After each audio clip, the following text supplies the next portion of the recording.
All right, everyone, get ready for a deep dive. A deep dive into Nepali cinema. Ooh, I like it.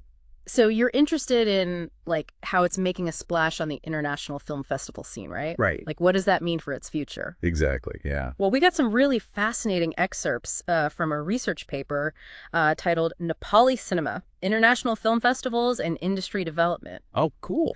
Get ready for a journey through history, stunning landscapes, and, well, the just unique flavor of Nepali storytelling. I'm excited. Me too. It's going to be quite an adventure. We're talking about an industry that's like centered in Kathmandu, but rapidly growing, churning out dozens of films every year. Wow. It's overseen by the Film Development Board, which it provides structure and, well, encourages development. So even though it's relatively young, it's already making a significant economic impact. Absolutely. That's impressive. And what's remarkable is how quickly it's adapted to new technology, becoming a major contributor to Nepal's economy Wow. and employing a lot of people. That's amazing. But, let's rewind the clock a bit and explore its roots, because the history is fascinating. Okay. Did you know the first Nepali language film, Sadhi Harishchandra, was actually produced in India Oh, wow. back in 1951? I did not know that. No. Yeah, it was later dubbed into Nepali, so even from the beginning we see this like cross-cultural exchange happening. That's interesting. Right. Yeah. Exactly. But the first true Nepali-produced film is considered to be Appa, released in 1964. Okay. It starred Shiva Shankar Manandhar and Bhuwan Chand, who became like icons. Think of them as Nepal's first leading man and lady. I'm sensing a butt coming. There's always a twist. Always a twist. Yeah. While Appa was released first, Maitihar actually began production earlier, but hit the screens later. Oh, okay. It was privately funded, starred Malasinha and Jitabar Prasad Lohani. Huh? It was directed by B.S. Thapa. So from the get-go, you see this interplay between, government projects and private ventures, which continues today. So when did the government really step in and take an active role? Things really shifted in 1971 when the Royal Nepal Film Corporation was established. Okay. Their first production was Manko Band, directed by Jairana, with music by Natikaji and Shiva Shankar. Okay. Kumari followed in 1978. Then Sindur and Jivan Rekha in 1980, which opened the door for even more private sector involvement. Okay, so the 70s saw the government planting seeds, but then what happened? The 1980s was when things really started to blossom. Oh, okay. We see a wave of creative, successful films with production companies popping up left and right. Nice. This is the era of films like Samshana, Kusme Rumal, and Lahore, all huge hits. Yeah. But one film that really stands out is Basudev, released in 1990. It tackled themes of poverty and social injustice, showing a shift toward realism and like hard-hitting storytelling. So not just entertainment, but also social commentary. Nepali cinema is finding its voice. Exactly. And then, boom, the political changes of 1990 further energized the industry. Over 140 films were produced within just 3 years. Distribution networks expanded, and the market truly strengthened. It's amazing how political shifts can, ripple through the arts. Yeah, for So it's not just external factors, it's the artists themselves, right? Absolutely. Nepali artists have been instrumental. Their talent, their willingness to take on diverse roles, and their efforts to promote Nepali cinema, both at home and internationally, Right. have been key drivers. So let's talk about the past couple of decades. There have been significant changes in both storytelling and the technical side, right? Definitely. Early on, Nepali films drew heavily from Bollywood, often relying on, melodrama and predictable plots. Right. But in the 2010s, we see a distinct shift towards more realistic narratives, tackling social issues head-on. So what are some examples of this new wave of Nepali cinema? A great example is Pashupati Prasad, which explores the complexities of migration. Then there's Seto Surya, dealing with the raw aftermath of political conflict. These films offer a more nuanced, grounded perspective, reflecting the evolving realities of Nepali society. That's so interesting. So from melodrama to a more gritty realism? Yeah. But did they stick to just dramas, or was there experimentation with genres? Oh, there was definitely experimentation. Okay. While romantic and family dramas were dominant for a long time, we started seeing, horror films like Gopi, psychological thrillers like Secrets of Radha, and even crime dramas like Loot. Wow. This genre exploration reflects a growing confidence and a desire to, push boundaries. It sounds like Nepali cinema was finding its unique voice on the world stage. Were there any films that gained international recognition during this period? Absolutely. Films like White Sun, Seto Surya from 2016, and Black Hen, Kalapolthi from 2015 garnered attention at prestigious international film festivals. Wow. They offered a fresh perspective, showcasing Nepali stories to a global audience. That's great. So we've talked about the shift in storytelling, but what about the technical side of things? How has that evolved? Oh, the transition from film reels to digital technology was a game changer. Oh, yeah. It made production more affordable and accessible, which is especially important for independent filmmakers. So digital democratized filmmaking in a way. Exactly. That's fascinating. And it led to higher production values overall. We're talking better cameras, improved lighting, and more sophisticated post-production techniques. Right. Films like Sankasari, 2018, even incorporated VFX. Oh, wow. Opening up a whole new realm of possibilities. I can imagine that was visually stunning. Yeah. But film is not just about visuals, it's a multi-sensory experience, right? Of course. What about sound? Sound design has also seen a huge leap. There's now a greater emphasis on professional sound design and background scores, with some theaters even using Dolby Atmos, a truly immersive audio experience. Wow, that's incredible. So the industry is clearly investing in better equipment and techniques. But how are these films reaching audiences? That's where the rise of online and OTT platforms comes in. Okay. Platforms like NetTV, iFlix, and YouTube are breaking down barriers, allowing Nepali films to reach audiences far beyond traditional cinemas. Right. It's democratizing access to these stories and connecting with the Nepali diaspora globally. That's a brilliant point. Speaking of reaching wider audiences, let's turn our attention to international film festivals. Yes. Particularly the 8th Nepal International Film Festival, or NIF, which is highlighted in our research. NIF. It's a fantastic platform for Nepali cinema to shine on a global stage. Okay, tell me more. I'm intrigued. Well, tickets were super affordable, and they showcased a diverse selection of 87 films from 40 countries. Wow. Chosen from over 600 submissions. That's a lot. I know. Some of these films had even been featured at prestigious festivals like Cannes and Berlinale, bringing a taste of world cinema to Nepal. Wow, that's impressive. It sounds like NIF had something for everyone. Exactly. They had awards for national and international features, shorts, and documentaries. Okay. But they also introduced a new category for films related to artificial intelligence, which was like a forward-thinking move. I love that they're embracing cutting-edge technology. So let's talk about the impact of international film festivals like NIF on Nepali cinema. What are the key benefits? Well, first and foremost, exposure. Yes.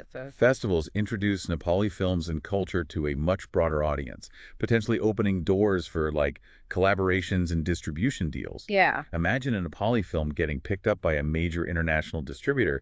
That'd be huge. That's a great point. It could really propel Nepali cinema onto the global stage. Are there any other benefits? Absolutely. It's a fantastic networking opportunity for Nepali filmmakers. They can connect with international professionals, learn from their experiences, and explore, co-production possibilities. It's about building bridges and fostering collaboration. So it's not just about showcasing films, it's about building relationships and expanding horizons. I love that. Exactly. And let's not forget about the cultural exchange that happens at these festivals. Right. It's about sharing stories and perspectives, fostering cross-cultural understanding, and breaking down barriers. It sounds like festivals like NIF play a crucial role in promoting cultural diplomacy. Precisely. And they often host workshops, seminars, and educational programs, providing valuable learning opportunities for aspiring filmmakers in Nepal. Yeah. Imagine Nepali film students getting to learn from renowned international filmmakers. That would be incredible. It's about empowering the next generation of storytellers and equipping them with the skills to take Nepali cinema to new heights. Exactly. It's about building capacity and nurturing talent. It's clear that international film festivals offer incredible opportunities for Nepali cinema. Right. But we also need to acknowledge the challenges, right? Absolutely. It's not all smooth sailing. What are some of the hurdles that Nepali cinema faces in this arena? Well, standing out in a crowded field of international film festivals is a major challenge. Yeah. There are so many established festivals vying for attention, and it can be difficult for Nepali films to, break through. It's a competitive landscape for sure. And then there's the issue of funding. Organizing international film festivals requires significant financial resources, which can be a hurdle, especially given the economic realities of Nepal's film industry. It's a delicate balancing act between ambition and sustainability. Exactly. And we can't ignore external factors like political instability, potential travel restrictions, or safety concerns, which can all impact the smooth running of these events. Right. It's a reminder that the global landscape can be unpredictable. So navigating those external challenges adds another layer of complexity. But despite all these hurdles, it sounds like there's a lot of optimism about the future of Nepali cinema. Absolutely. There's a growing global interest, more investment flowing in, and a wealth of talented artists emerging, pushing boundaries and crafting compelling stories. I'm genuinely excited to see what the future holds. Me too. It feels like Nepali cinema is at a pivotal moment, poised to captivate the world with its unique blend of tradition and modernity. And that brings us to a thought-provoking question for you, dear listener. Ooh. How do you think international film festivals will shape the future of Nepali cinema? Ooh. What unique stories or perspectives do you think deserve global attention? Take some time to ponder that. We've only just scratched the surface of this captivating world, and we're not done yet. There's more. Stay tuned for part 2, where we'll delve deeper into the nuances of Nepali cinema and explore the key challenges and opportunities for its continued growth. We'll be right back. Welcome back to our deep dive into the world of Nepali cinema. Before we jump into the next part of our exploration, I'm curious, what stood out to you the most from our discussion about the industry's history and the role of film festivals? I think what's fascinating to me is how international film festivals act as a springboard for Nepali cinema, Yeah. propelling it onto the global stage. But it's important to remember that festivals are just one piece of the puzzle. They Right. can provide a platform. Right. But ultimately, the success of Nepali cinema, depends on the quality of the films themselves. That makes sense. So, what are the key ingredients that go into making high-quality films that can resonate with audiences, like both locally and internationally? Well, we need to talk about industry development. We touched on some challenges earlier. Yeah. But let's dive a little deeper. Right. One critical area is funding. Right. Filmmaking is an expensive endeavor. Yeah. Securing adequate funding can be a major obstacle for Nepali filmmakers, especially for those working on independent projects or films that might not have, mainstream appeal. Are there any government grants or initiatives in place to support filmmakers, especially those working on more artistic or unconventional projects? There are some, but they often have limitations in terms of scope and reach. Right. There's definitely a need for more robust and transparent funding mechanisms, perhaps even tax incentives, for film productions to attract both domestic and foreign investment. I see what you mean. Imagine if international production companies saw Nepal as a viable and attractive location for filming. Right. It would be a win-win. It would not only boost the local economy, but also provide valuable training and experience for Nepali film crews. Absolutely. It could open up so many possibilities, but it requires a concerted effort from both the government and the private sector Yeah. to create an environment that's truly supportive and investor-friendly. It sounds like a collaborative effort is key. Now, what about distribution? Yeah. We talked about the rise of online platforms, which is exciting, but what about traditional theatrical releases? Is it easy for Nepali films to secure screens in cinemas, or is there a lot of competition? That's another hurdle. The majority of cinema halls in Nepal are concentrated in urban areas and tend to prioritize, mainstream commercial films. Right. This leaves limited space for independent or what we call art house productions. For those of us who might not be familiar with the term art house, can you explain what makes those films different from mainstream cinema?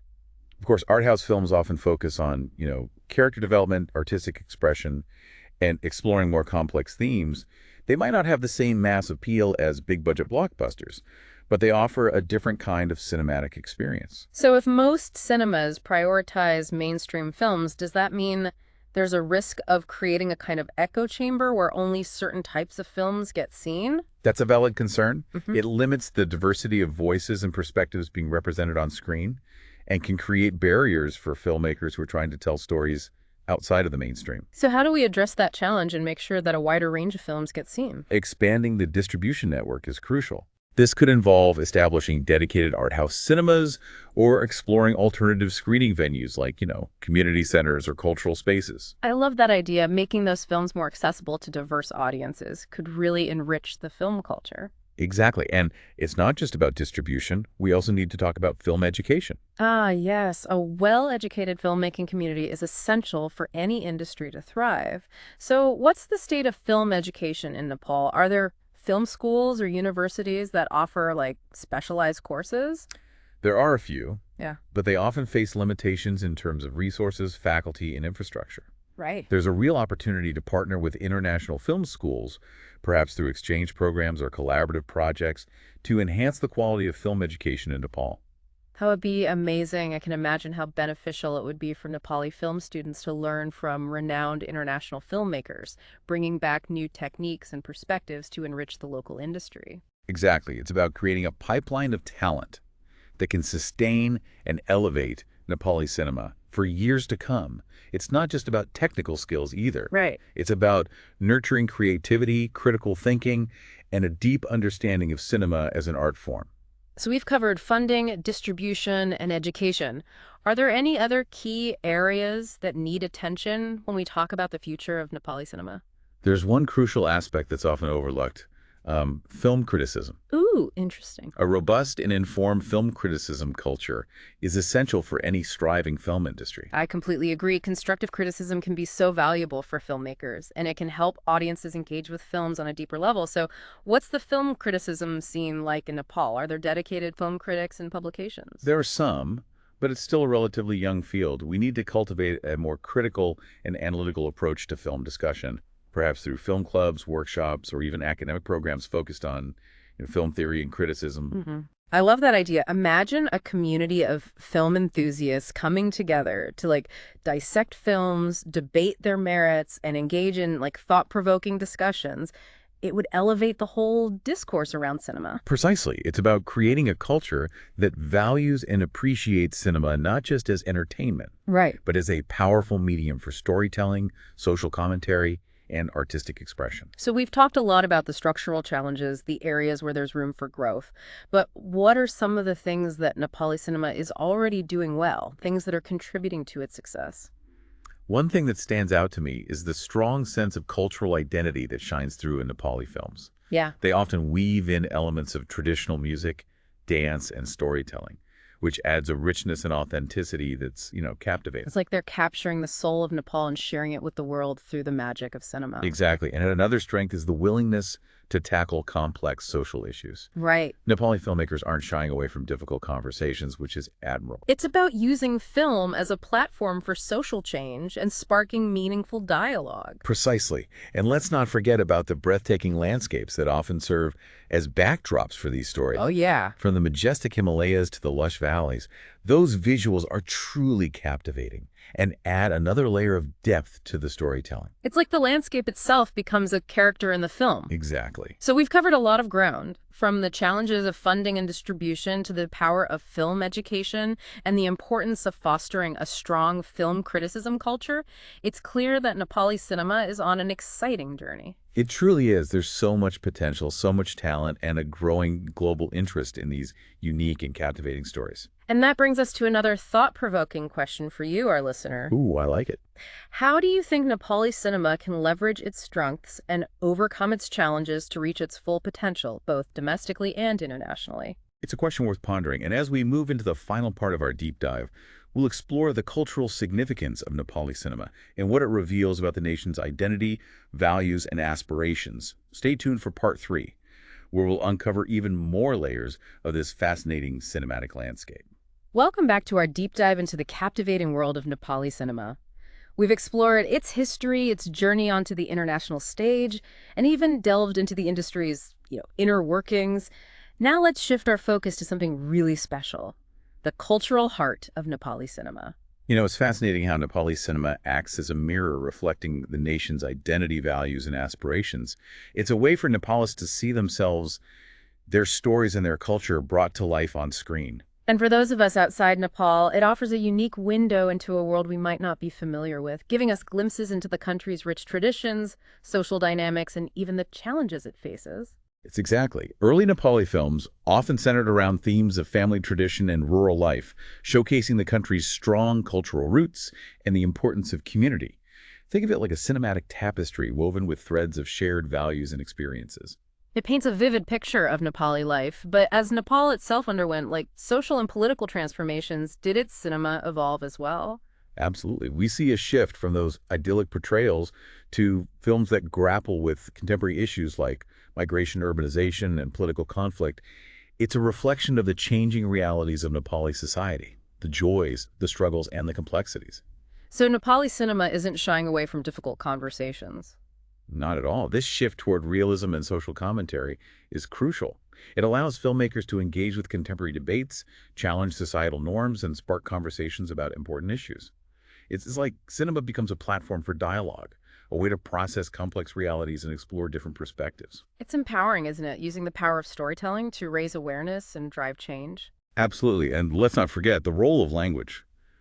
Nepali cinema is primarily in the Nepali language, which is spoken by a diverse range of ethnic groups across the country. So it's more than just entertainment. It's a way of preserving and promoting linguistic diversity. Precisely. It gives a voice to communities whose stories might otherwise go unheard, contributing to a sense of national unity while celebrating the richness of Nepal's cultural tapestry. It's like each film adds a unique thread to that tapestry, creating a vibrant and multifaceted portrait of Nepali culture. Exactly. And it's not just about language. Nepali cinema often showcases the country's stunning landscapes, the towering Himalayas, the lush valleys, those incredible vistas that take your breath away. I've heard so much about the natural beauty of Nepal. It must be incredible to see it captured on film. It truly is. But those visuals are more than just beautiful backdrops. They're integral to the storytelling. They evoke a sense of place and identity and remind viewers of the natural wonders that define Nepal. It's like the landscape itself becomes a character in the film, shaping the narrative and influencing the emotions. Precisely. And beyond the visuals, Nepali cinema often incorporates traditional music and dance forms, immersing viewers in the country's rich cultural heritage. It's a feast for the senses, isn't it? Captivating visuals, soulful music, and stories that resonate on a deeply human level. Exactly. It's a powerful combination. And as Nepali cinema gains international recognition, it carries this cultural richness beyond its borders, introducing the world to the unique flavors and rhythms of Nepal. It's like a form of cultural diplomacy, sharing the beauty and depth of Nepali culture with a global audience.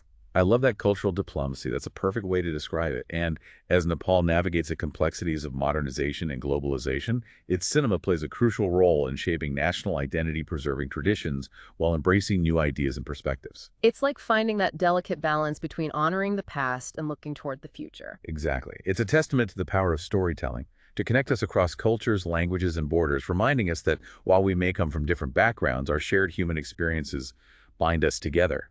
This deep dive into Nepali cinema has been an incredible journey, wouldn't you say? Absolutely. It's been a privilege to explore this vibrant cinematic landscape with you and our listener. We've learned so much about the industry, its evolution, its triumphs, its challenges, and its profound impact on Nepali culture and beyond.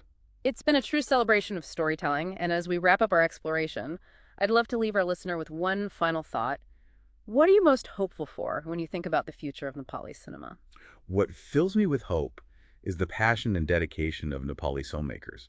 Despite facing numerous challenges, they continue to create films that are both entertaining and thought-provoking, pushing boundaries, experimenting with different genres, and captivating audiences worldwide. It's inspiring, isn't it? Their unwavering commitment to sharing their stories with the world. It truly is, and it serves as a reminder that great stories can come from anywhere, and that cinema has the power to transcend borders, bridge cultures, and connect us on a deeply human level. I couldn't agree more so to our listener. We encourage you to seek out Nepali films. Immerse yourself in their stories and experience the magic for yourself. Trust us, you won't be disappointed.